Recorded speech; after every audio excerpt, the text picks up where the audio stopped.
Je ne recommanderais pas de te lancer comme ça à 18 ans. Ce qu'il faut faire attention sur ce type d'opération, et notamment la reprise d'entreprise, c'est quoi?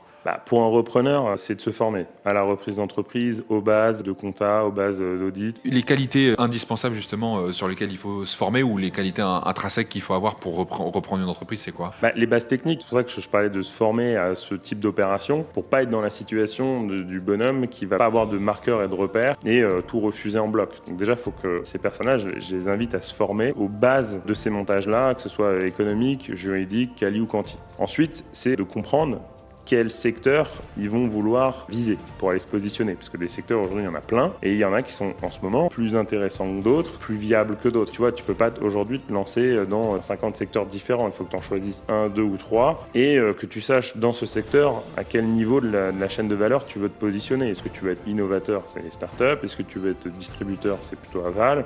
Ou est-ce que tu veux être une boîte qui rend service à ce secteur-là et donc tu es au milieu de la chaîne de valeur? Ça, c'est par rapport à tes compétences historiques. Je ne recommanderais pas de te lancer comme ça à 18 ans à faire une reprise d'entreprise. Il n'y a pas de souci, tu peux le faire. Mais il faut que tu aies quand même une certaine compétence que tu peux mettre en place dans la société que tu vas racheter.